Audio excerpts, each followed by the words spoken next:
tonight's program is Birds and Energy, presented by Martin Ogle. Martin is a naturalist and energy educator with a 40-year career in wildlife biology, environmental education, and public outreach.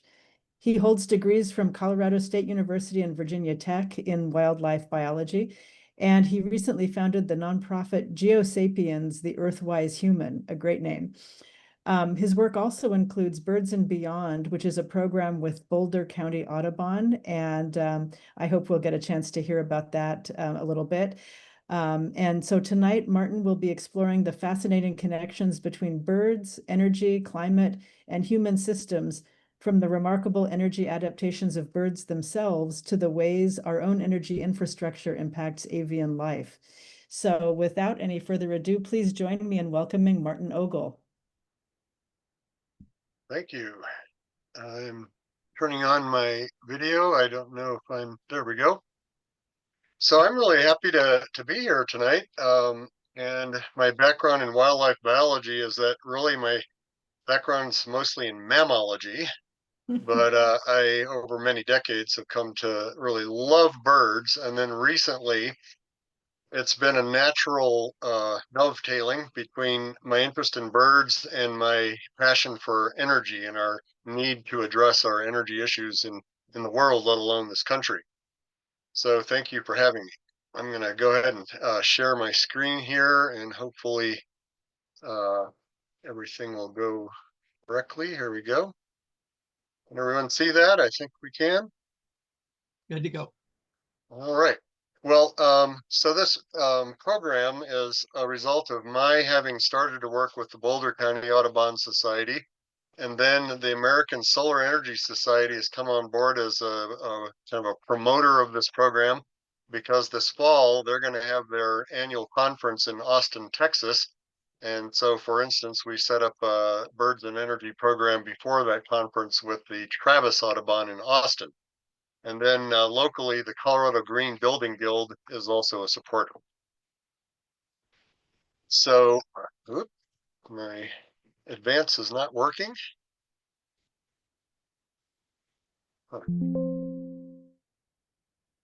There we go. I don't know why it was delayed. So this program is really meant to raise the profile of energy issues. I myself feel like this has to be raised to the top notch in our conservation concerns because, well, not just climate change, but certainly because of its relationship to climate change. And we can vastly increase our understanding through birds. A little bit of background is that for 27 years, I was the head naturalist for the Northern Virginia Regional Parks. And back in the late 80s, we made energy education one of our main areas of emphasis, and we started calling it energy and light.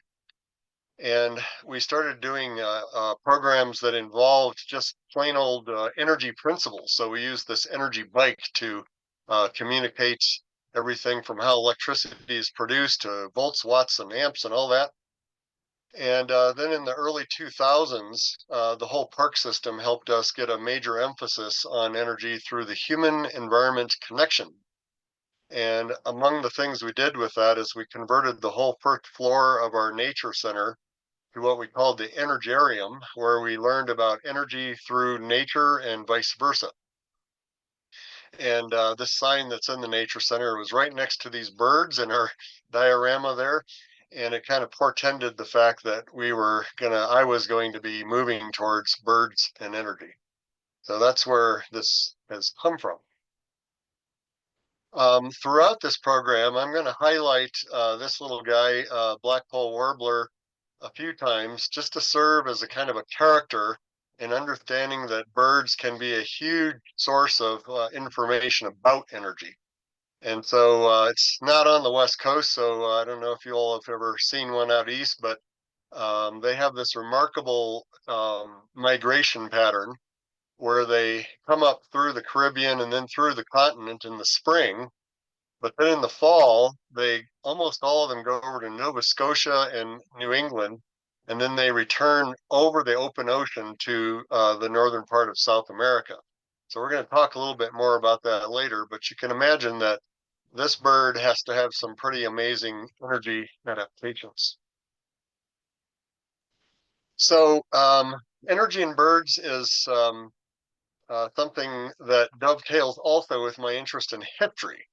And I live in Louisville, Colorado, and this is a postcard from the early 1900s where we were featuring and bragging about and sending back home out east pictures of our coal mines, our power plant, and our schools. Those were the things that this community was proud about. And as well they should. I mean, these were remarkable advances for this little place out in the middle of nowhere in the western United States. And this is a coal mine practically underneath where I am now. And there was coal brought out for decades and decades here, largely to heat the homes in the area. But it was part of the, of course, great emphasis on coal over 100 years in the United States. Now we have much more sophisticated ways of getting coal out of from underneath the ground. And we in the United States alone have produced 12.6 billion tons of coal since 1865. And yearly, we each consume amount of coal, even today on average, about the size of a living room, 20 feet by 15 feet by 7.5 feet. And if that carbon dioxide that resulted from that burning stayed in the atmosphere forever, this amount would have roughly doubled the carbon dioxide levels from pre-industrial times. But of course, carbon dioxide is continually, but slowly taken out of the atmosphere, so that the actual increase has been about 50% since pre-industrial times. So from about 280 to about 420 parts per million. And this has been probably the biggest contributing factor to the change in physiology of our planet. I'll use this term a number of times tonight, physiology of our planet. And one symptom of this, of course, is climate change. We're changing the nature of our planet's atmosphere that in effect is the role of the cell membrane of our living planet. I have all throughout my career looked at Earth system science, also known as Gaia theory, Earth as a single living system. And so you can see that marshes and intestinal linings look very similar, and they both have similar functions. They have massive surface area for the exchange of gases and nutrients. And then a bog and a liver cross section look very similar, and they're both filtration systems in the relative level of the living system. And so viewed through this lens, mountaintop removal in West Virginia, just as an example, can be seen, as we have seen it for a long time, as habitat destruction, of course. And interestingly, the cerulean warbler has been one to suffer a lot from this because they love mountaintops. But also, if we start to look through this new lens, we can see that this practice of coal mining changes Earth's physiology, as do many other things that change the nature of the surface of our planet. And so Earth is a living system powered almost entirely by the energy of the sun. And we need to shine a light on how to understand human energy systems within the context of this idea of Earth as a living whole. One of the best ways to do this is, in fact, to shine a light on birds. Really, we're going to find that birds are a great way to learn about energy. And of course, birds are greatly affected by human energy systems. And birds are now serving as the canary in the coal mine at some level that far exceeds their role as the warning of dangerous conditions in coal mines themselves. Canaries were used to detect carbon monoxide and methane in mines starting in 1896, and they were used for this purpose as late as 1986. And now birds are really among our most visible warning systems of changes in our environment, including the level of carbon dioxide and methane. So birds might be poised, again, to be our early warning system. So there's three main points for tonight's program. The first is that energy is the most important cross-cutting issue of our day. We'll get to each of these points a little bit more Where am I gonna? Oops, something just happened and I went to the very end of the slideshow, so I'm going to go back and start over so I don't have to review all the way through. I have no idea how that happened.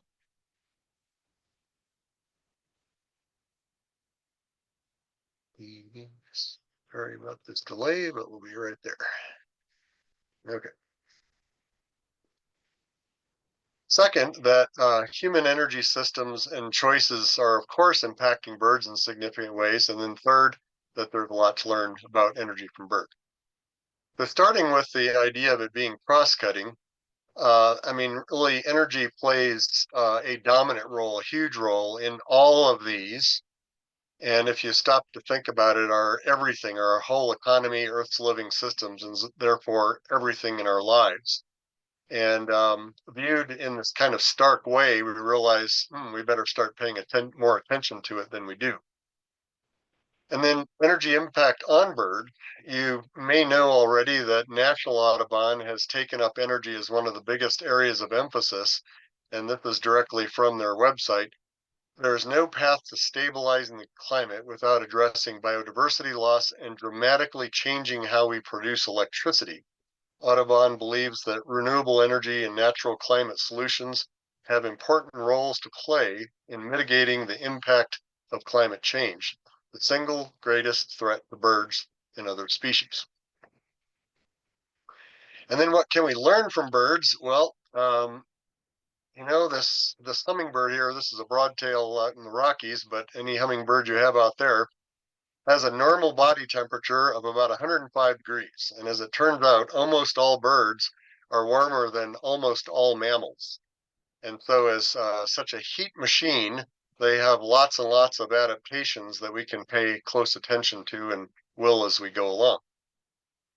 I don't know if you've ever heard of this bird. It's in Africa, the red-billed calia, but its regular body temperature is 106. And it's been seen to withstand temporary raises in its body temperature of up to 120 degrees without negative consequence. So obviously, many research papers to be done there. By the way, this is the most populous wild bird on the planet. There's 1 billion red-billed calias, and they're granivores, so therefore they are a farm pest in Africa. But you may know that there's one bird that's much more populous even than the red-billed calia, and it, of course, is the domestic pigeon at 33 billion. So we get an idea that the food animals that we raise, which of course are a huge part of our energy system too, are more populous than wild birds.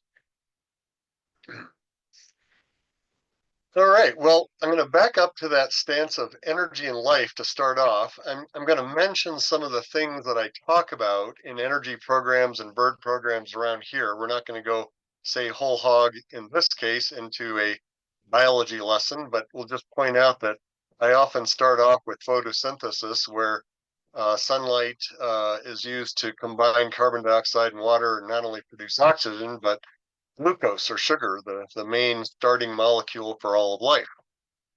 And so you can see this shows an informal version of my birds and energy program that I use the energy bike with. And there's this little bottle down there. And I wait till someone asks about it so that I can start to point out the primacy of photosynthesis and the production of sugar by plants. And of course, if we love our hummingbirds, we know about that. And hummingbird will consume many times its body weight, sometimes in nectar, and get about 3 to 7 calories of energy every day. That doesn't seem like much, but relative to its body weight, it's outrageous, really. It's huge. So, for instance, if we were to translate the metabolism of a hummingbird over to human beings, then the normal 2,400 calories that we need per day at the rate of burning food of a hummingbird, we would have to eat approximately 195 of those plates of food. 155,000 calories in a day. So it just gives you an idea of the scale of the rate of the metabolism of the bird. And of course, we have this rufous hummingbird come down through our part of the country during the fall, but they make their way up your way in the spring.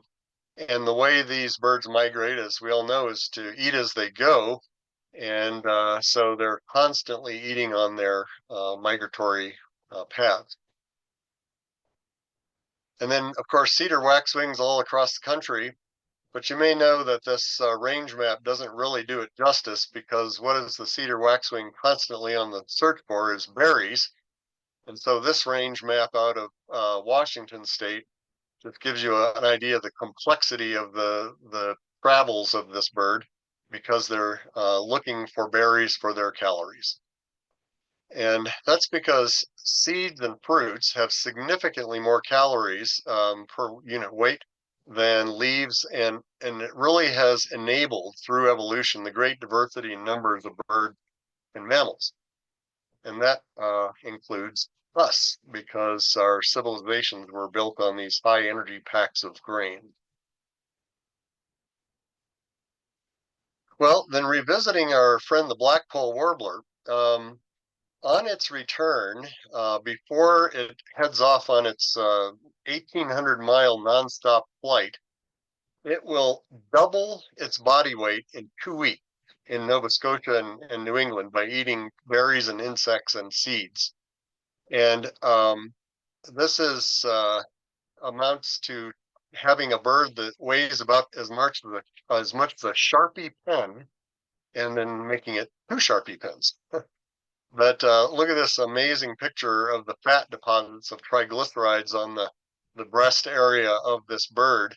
And they'll fly 3 days nonstop, and when they arrive in South America, they're back to their original weight. So all those calories going into that one migration. Then there's other strategies, of course, too. And one bird that you all out there and we share is the Swainson's hawk. And the Swainson's hawk migrates all the way down to Argentina and back every year. And it does put on body weight, but not anywhere near what the blackpoll does. Instead, its strategy is to use the thermals, of course, from the sun shining on the land, and that's why its migration takes it over entirely land surfaces, no ocean at all. And so, therefore, when it goes through Panama, I'm sure you know that they and many other birds concentrate, and most of the birds in this picture are the Swainson's hawk. So now that we're talking about migration, we can start to bring in the human element, especially because bird mortality during migration at other times includes many things. But of course, one thing that's gotten a lot of attention has been wind turbines, whereas habitat loss and climate change are just dwarf all of these items above, all these mortality sources above. But we're going to talk about each of them very quickly, just to give you an idea of the scale of each. First of all, cats are one of the leading sources of mortality. Of course, house cats, being found mostly in urban areas, or at least in concentration, are going to have the greatest impact on urban birds, and some skewing towards non-migratory birds, but still they are a major impact. Then we have buildings as probably one of the biggest bird crashes, and this is a factor in migration. And I wanted to point out that here in my hometown, there's a window company called Alpen, and they have rapidly become one of the largest producers of bird-friendly glass in the country, at least, if not the world. And they've just completely covered in windows a major building in Massachusetts that evidently is one of the largest bird-friendly buildings in the world. They not only have these stippled patterns, but they also have others that just simply reflect different wavelengths of light that birds see that we don't see. Then, of course, light pollution, that wasn't on that original graph there, but that's one of the sources of mortality during migration just because birds get confused. And there's, of course, companies all over the place that are starting to tout and make the best kind of night sky lighting. And you probably have looked into this in your area. Then windmills. Now, we're going to come to your windmill situation out there in Morro Bay. And there's an awful lot of misinformation about windmills. And one of them is the relative number of mortality, bird mortalities that happen through windmills. It's still significant for sure. It's up to 500,000 each year, according to this one source that I have. The numbers vary a little bit. But here again, even with this relatively small source of mortality, there's a company, again, in my hometown here, I'll tout it. It's called Identiflight. And they have created a system that scans the skies for moving objects, then zooms in on it and can instantly tell whether it's a bird and what species it is. And it's been set up near wind farms in 5 different continents and has been shown 100% effective in bringing down the mortality of golden eagles, for instance, one of the highest species of concern. So let's not forget that this is a mortality source, and let's do whatever we can about it, but let's not get lost in false advertising about their relative deadliness. So then we come to the aspect of habitat change, and of course that's temporarily the big one until we get to climate change, which affects also habitat loss. And so we can remind ourselves that there's a whole lot of energy that goes into changing the surface of this planet. And so habitat loss is an energy issue in and of itself and vice versa, but then is going to change the nature of our planet, the physiology of the living system. And these birds here just give an example of the declines of certain birds almost entirely due to habitat loss, since in this case, the 1970s. So you all, I'm sure, know a heck of a lot more about what's gone on in your backyard there than I do, but it was very interesting for me to look a little bit into the history of how your organization, along with many others, has been really strategically a proponent of this project, stressing the idea that it had to be done in a responsible manner with, as I'm reading here, the minimal environmental impacts and protecting biodiversity, cultural values, etc.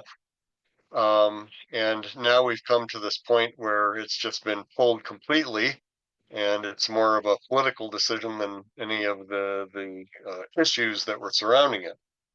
But it does tell us how the politics, the habitat loss, the energy use are all swirling around in a giant storm these days. And we just must get a handle on this, and that starts with us becoming more energy aware. So I'm sorry to hear about this. So what do we do about this? I asked this rhetorically, along with what do we do about climate change? I'm not even going to go into, what the ramifications of climate change are. I think we all know this. It's just the most existential issue that we have to face. But what are we going to do about it? And I just point out that energy is the major factor determining our fate. Now, of course, there's a lot that precedes this, like our education of energy issues and psychological issues of how we face our future and so forth. But if we can jump right on the aspect of learning about energy, then we're making major strides. And so that's why around here, both through Birds and Energy, but in and of itself, I've been doing energy education for high schools and adult groups and even elementary schools for the last 14 years that I've been in Colorado. And again, I won't go into the whole program here, but I'll say, hey, we talk about how an electric motor works, where if you put in electricity, well, in this technology, out comes movement, the shaft spins, and that is the mirror image of an electric generator, and that when you put movement in, out comes electricity. And therefore, that becomes a major way that we generate electricity, whether it's through water flow or other means of turning the shaft of the turbine, the generator. And here we can start to look at how we've started to produce, or how we've produced electricity over many 2 decades in this case, and how some of the major trends are that coal is shrinking, natural gas has risen, nuclear energy is about the same, and then of course renewables have increased quite a bit, but are still on the lower end as a national average. So here's where we are as a nation right now. Natural gas leads the pack, then nuclear second. Coal just went below nuclear for our whole country, and then wind, solar, and hydro. This is quite a bit different than it was just a few years ago, where even, let's say, 10, 12 years ago, coal led the way. And then in California, you may know that solar leads the way, both between utility scale and rooftop, and then closely followed by natural gas. And then you have a lot of hydro, and you have nuclear and wind. But you all, I'm sure, know of, and I wanted to kind of stress a little bit the geothermal here. I'll get into that in the next few slides, and then followed by biofuels, and then coal at the bottom. So you all have drastically changed, or I don't know actually the history in California, but you have a drastically lower level of coal than the nation. So geothermal, you may know that one of the longest running and most effective geothermal systems has been up north of San Francisco, a complex of many plants. And this is operating off of heat that is very near the surface. And that's usually what people have thought of in terms of geothermal producing electricity. And of course, lately, geothermal, just simply using the relatively cool or warm temperatures of the land right below us, has been put to use in many homes and businesses. We're not producing electricity here, but simply using the temperature. But lately, using the technology of drilling for fracking, there's a whole new area of geothermal electrical production that's starting to be explored. And this is where we go down as deep as these fracking wells went, but use the heat of the earth to boil water and then to produce electricity. And it's not entirely clear what level this is going to reach, but it's being studied and tested and used extensively now. So you might want to keep your eye on this technology. So I'll go back to this kind of graph of overall usage, because before we were talking about the electrical production, and then of course petroleum remains the king for transportation so far, although you all are leading the country in electric cars. I think Colorado is not too far behind you in that. But I wanted to point out that a big part of natural gas is of course used for heating, not just electrical production, but heating. Here in Colorado, it's the vast majority of our heating.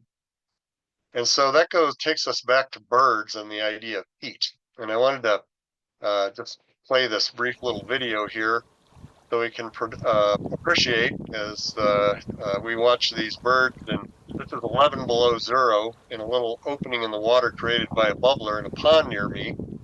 And their metabolism allows them to survive and thrive in these temperatures so long as they can get their food and keep the heat in their body. So let's look at a few things about heat. First of all, that earlier illustration about photosynthesis, I add to that the fact that at every energy transformation, including in our bodies and photosynthesis and everything, heat is given off. And if we were to look at a illustration out of an ecology handbook, well, the sun runs all these cycles, and it's making a point in this handbook of saying that heat is the byproduct and it all escaped to space. And then this one shows how the human economy is really part and parcel of those natural cycles that are driven by the energy of the sun, and heat comes off at every step. So how do birds retain their heat, especially in cold environments? So here we have a bird whose body temperature, depending on the bird, might be 102 to 109, and it's sitting on the ice that's zero. And what prevents it simply from losing all of its body heat to the ice? Well, they have evolved, as many animals have, a countercurrent heat exchange where the warm arterial blood is given up to the returning cold venous blood, and therefore the heat is retained in the body very effectively. And of course, as it turns out, that's one of the technologies that essentially most modern buildings have now, so that when we want to ventilate a building, we don't lose all our heat or cold to the outside. And then just imagine a penguin in temperatures as much as 70 below zero, maintaining 100 plus body temperature. And it turns out that penguin down feathers are being studied for how to produce better insulation so that we can keep the heat in our own building. So when we start to look at it, really most adaptations are energy acquisition and conservation adaptations. And with the next couple, I'll just urge you to look at birds around us in this way, and maybe even make this part of bird walks and other bird interpretation programs. So here's that same pond, and you may recognize these as all shovelers, and they're doing their thing where they go around in circles to filter out the food and also to bring up the plankton from further depth. Well, here's an adaptation that's pretty stupendous. The baleen-like filtration system on the side of the beak of a shoveler. And unless we take a close look, but also kind of think about just how the primacy of energy, we don't pay as much attention to these little things. And then woodpeckers, drilling a hole. If they had to drill a hole that was big enough for them to open their bills like a tweezers and reach in and grab an insect larva, they'd of course use more energy getting to their food than the food would provide.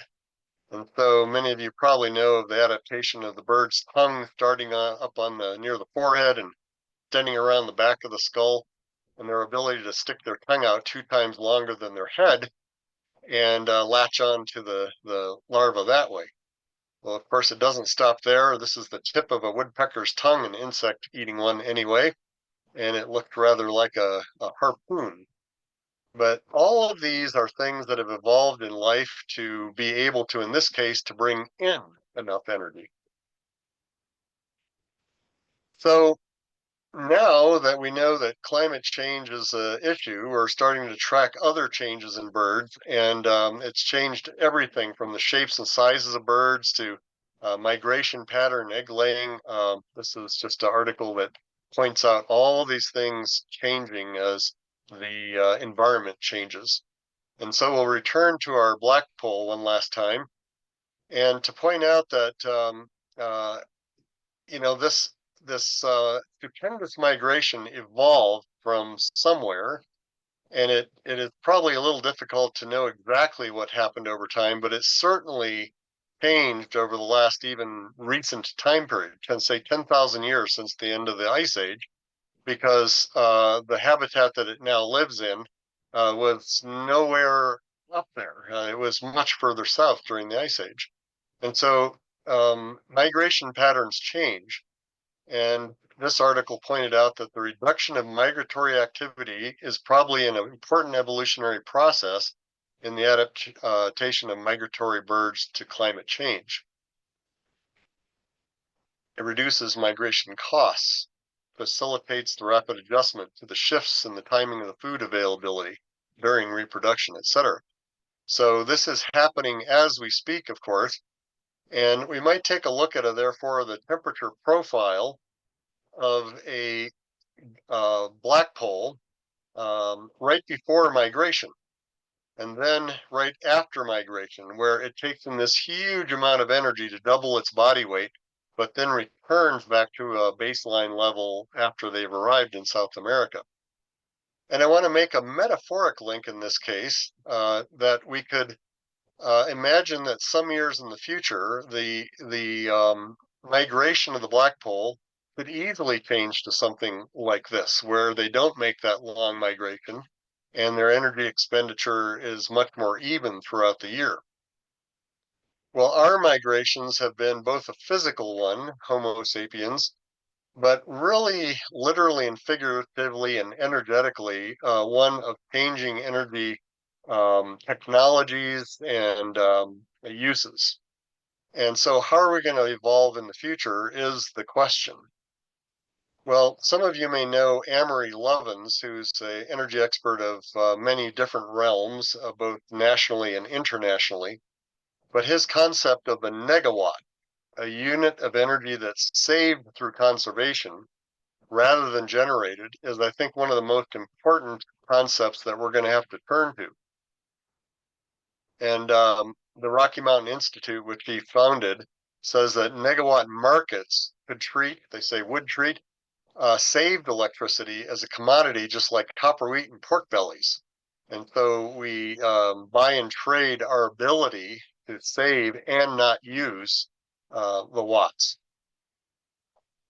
And of course, birds and other animals have been doing this since time immemorial with either daily torpor to make sure that they don't lose their energy overnight, to hibernation, etc. Now we can mimic this in many ways, and here are two apps, one in California and one in Colorado, that are allowing us right now to look to, for instance, charge our electric vehicles and run our appliances in our homes right when the levels of renewable energy production are the highest. So it can predict through weather and also give you the current level of renewable energy usage, and you can start to use the electricity accordingly, and that way we take advantage of not using the fossil fuels. So we'll close out here just by kind of revisiting the main points here that, energy conservation, renewable energy, the important principles that we kind of talked about here of heat. We didn't really go much into energy storage other than the blackpoll, but that's obviously one of our biggest challenges. And how our human energy systems affect life would be things to take away and remember. And that there are so many things we can work on, and these are semi-well known. If you're, into energy issues at all, these are things that can help us reduce our energy use. But perhaps we can start to make this a challenge, even they say an obsession for our communities, so that we can have friendly competitions to really start to up the level of all of these and smart energy policies. And I'm going to send along some information to you all in the next day or two that includes information about all of these. You'll have your counterparts to the Colorado Green Building Guild and the Go Electric Colorado and California, but I'll include those along with all of these items that you can have at your disposal to the level that you don't already. And then one last thing I'll mention before I close out is that one of my biggest area of work now is called the all careers approach to education. And that's where I'm trying to blend environmental education and energy education, but then have that as directly connected to the sense of any career of the future as possible. And I'm working as hard as I can with high school students, mostly in my area on this. And I have given your group leaders a little heads up about this, and I would love to connect on this idea if there is interest. So I'll just end with this picture of our planet with the sun shining down on it and all the processes of life happening underneath that cell membrane of our atmosphere. and ask you to join me in looking harder and taking second looks and third and fourth looks at energy. And this is my organization, and I hope you'll take a look at my website and see the kind of work that I'm doing. And this will be recorded, and I'll send you information on this. So I will just stop sharing here, and we'll return to our regular screen. Although I'm finding that I'm not able to access, there we go, it popped up right when I asked for it. Stop share, so we're back to our regular screen. So at this point, I'll just follow your lead in terms of how you'd like to handle Q&A and discussion. Right, right, wonderful. So the usual practice, I think, is to have the chat function work. Folks can send me a chat message, and then I can transmit the questions onto you. And then so we'll proceed that way. And so yeah, let's take any questions that people have. Thank you so much for a wonderful talk, Martin. It was really interesting. Welcome.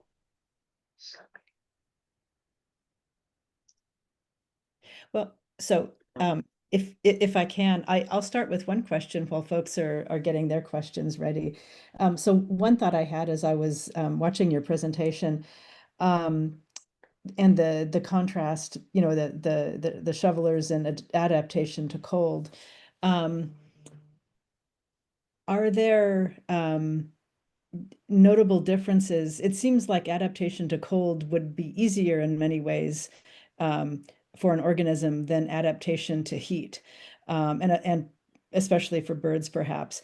And so I was just wondering if you happen to have any thoughts on that or know of any research that's being done on the extent to which higher temperatures are pushing some species to their limits or beyond their physiological limits.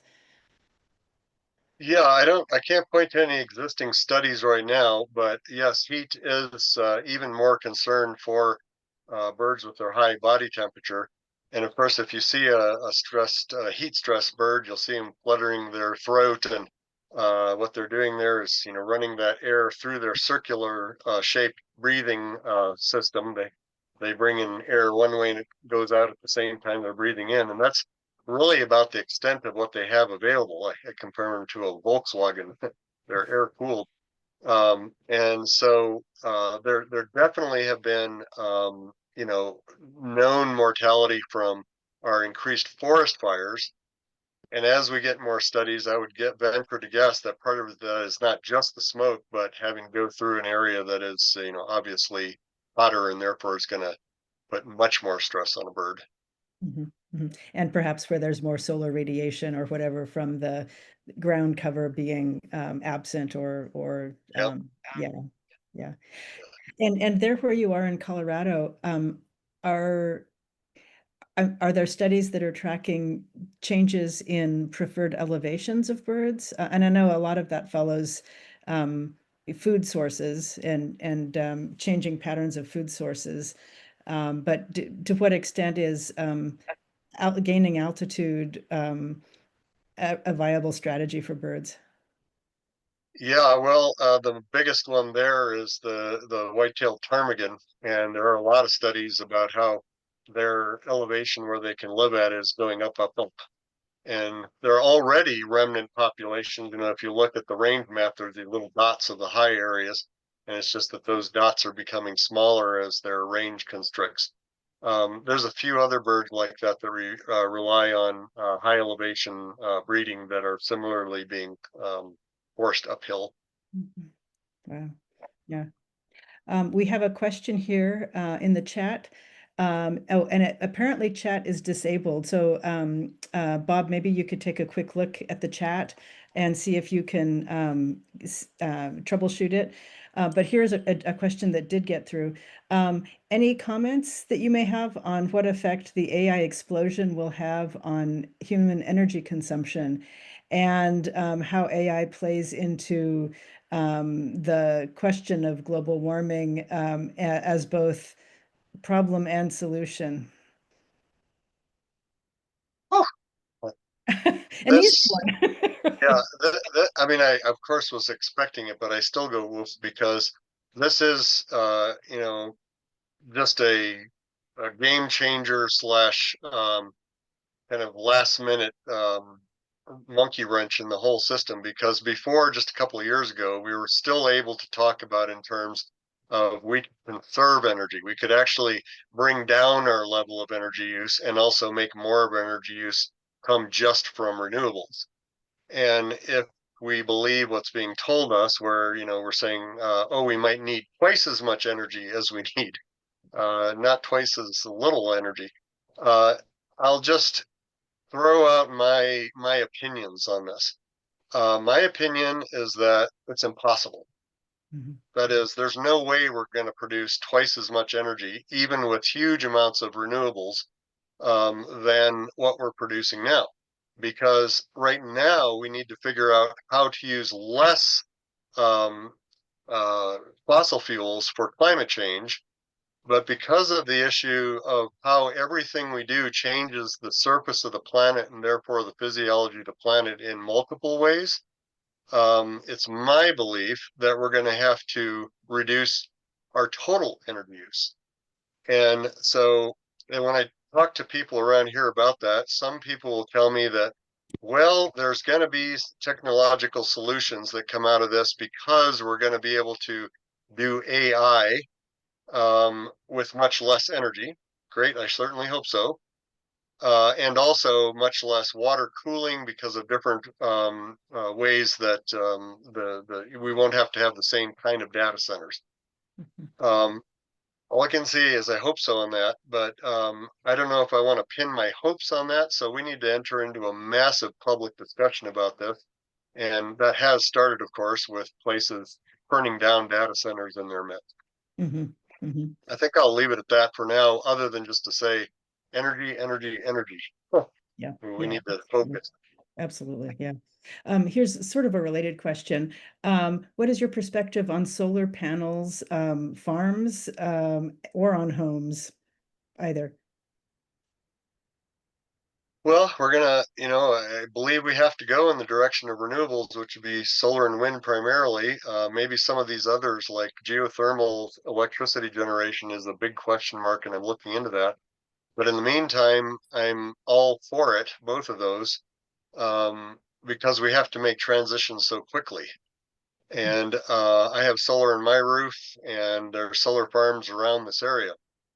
Now, here's a little glimmer of hope. You've probably heard about it out there too, but one of the very first agrivoltaic facilities was also very near me here in Boulder County. And they're finding amazing synergies between food production, even animal production, and solar panels, especially in really hot climates. Hmm. And so hopefully we can um, find those synergies so we don't have to cover as much area exclusively for solar energy production. Right. Oh, that's really interesting. Yeah. Um, Speaking of the AI question, it's always so interesting to me how um, human energy technologies become incorporated into the practice and science of um, of um, of natural science, right? So you have Merlin, you have these amazing tools for bird watching and studying birds, but the backbone depends on this technology that either derives from warfare, from Cold War politics, or from the need for ever increasing amounts of human energy. Do you have any thoughts on that, or? Well, at the level of something like Merlin, I think we can just say it's semi-negligible. And if it helps more people get into birding and therefore appreciate our surroundings, then I think the balance is in the good direction. But not to neglect it, right? I mean, when all these things start adding up, all the different apps and all the different AI uses, well, that's why AI expands, let alone other ways and reasons it's going to expand. So let's keep an eye on it. Let's not just take it for granted. Mhm. Yeah, yeah. Here's another question. What is the most unexpected bird adaptation that you found? Unexpected bird adaptation. Um,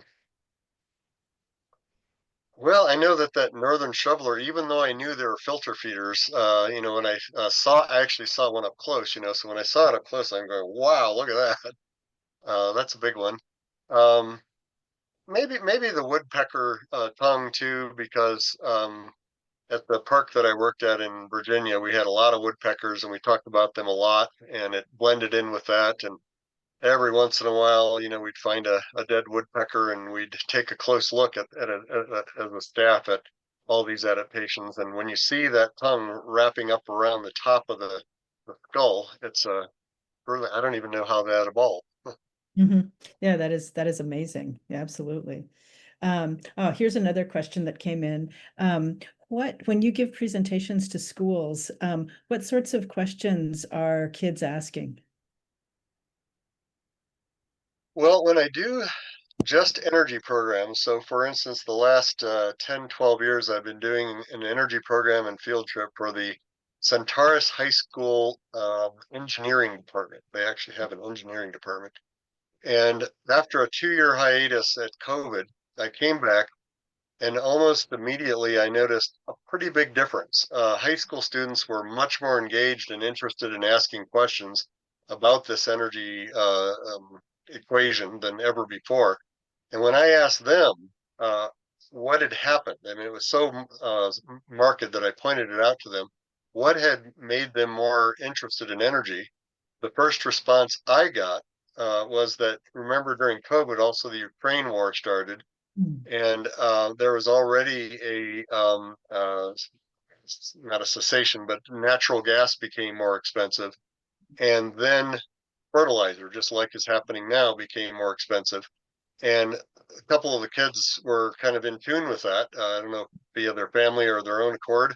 And they were much more concerned just because of that, not even because of climate change yet. Wow.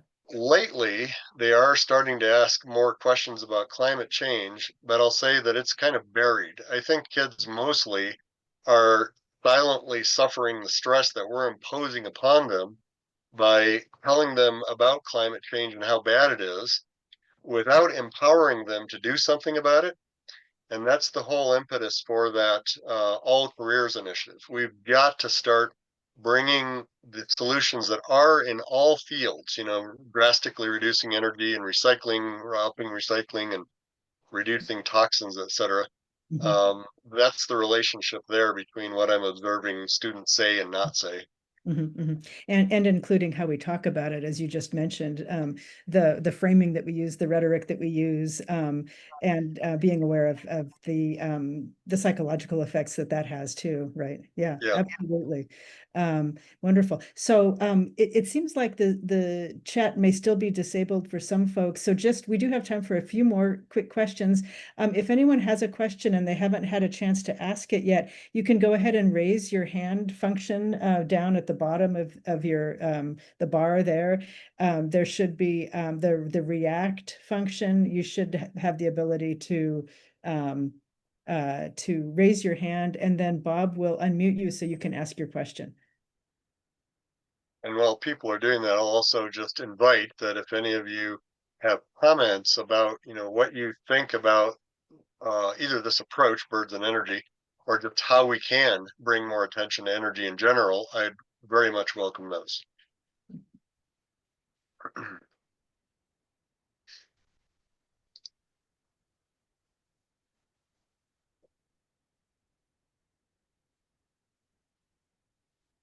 No hands up, it Up at looks the end. like. So, any last thoughts, Martin, or anything you want to leave us with?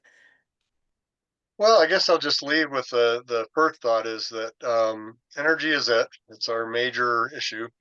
And that we who are interested in the natural world in any way, but especially maybe through birds, can help our society learn and then come to better decision making about these energy issues we face.